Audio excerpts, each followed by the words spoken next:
Velcro rollers can be a good tool to work on using two hands together. Your child can pull the Velcro rollers apart, stack the rollers, sort by color, or sort by size. You can insert one Velcro roller into the other and have fun in many different ways. Pom-pom balls can be used for many different activities. One activity is to use a lint brush and obtain the pom-poms.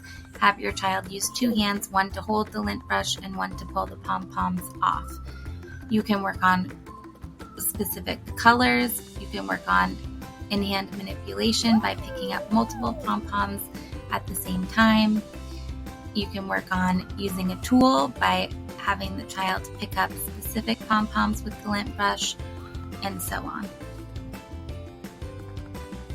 Q-tips can be easily implemented at home for fine motor activity that works on precision and bilateral coordination.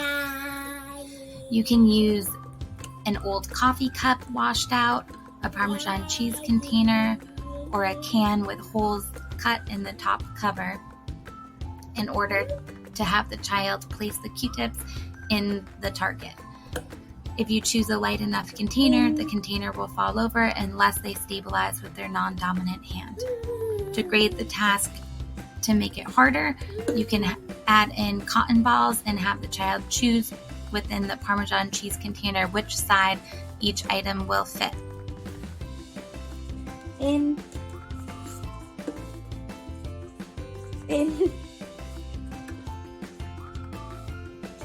This activity is simple. It includes a whisk and cotton balls.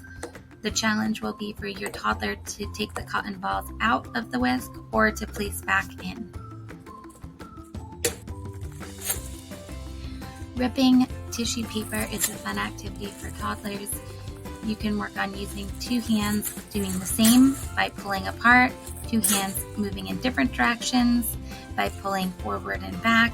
You could then work on crumpling tissue paper to address in-hand manipulation skills, make small balls, make larger balls, depending on what skills you are working towards.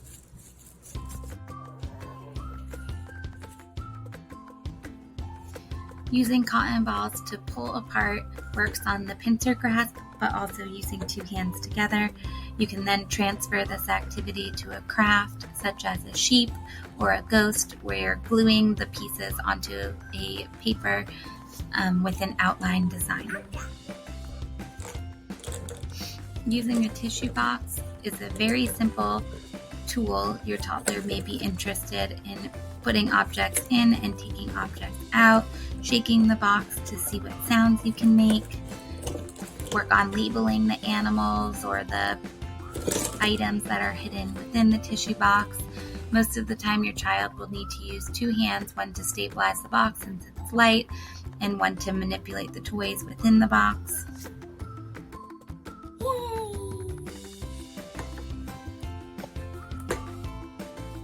Pictured here is an activity including a can and scrunchies. The activity focuses on using two hands, one to stabilize the can and the other to remove the scrunchies from the can. If your child is easily able to do that task, you can then work on placing the scrunchies on the can with graded assistance. So you holding one end of the scrunchie and the child helping to pull so that it fits onto the can. Your child can also pull the scrunchie first using two hands, and then you're helping to adjust the scrunchie so that it fits over the can.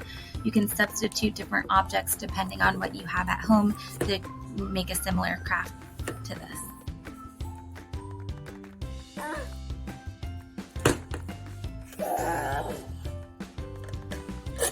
This activity addresses fine motor precision, visual motor skills, and bilateral coordination.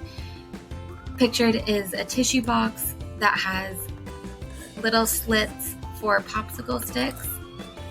The child is pulling out the popsicle sticks as the first step for the task.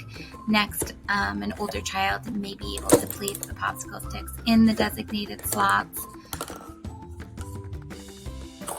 This activity just uses cups. The cups pictured are from the dollar store, little shot glass cups. You could use styrofoam cups or any plastic cups that you have at home. With this activity, you can work on stacking, similar to the nesting cups that many children have as a toy, but a little bit easier. Once that the child has mastered stacking them, you can implement crossing midline. So place all of the cups in an arc and have the child go through in a line and stack the cups along the arc. You could also number the cups to work on cognitive skills. You could sort cups by color if you have cups of different colors. There's a variety of things you can do, but it's a fun activity to work on bilateral hand skills, crossing midline, and visual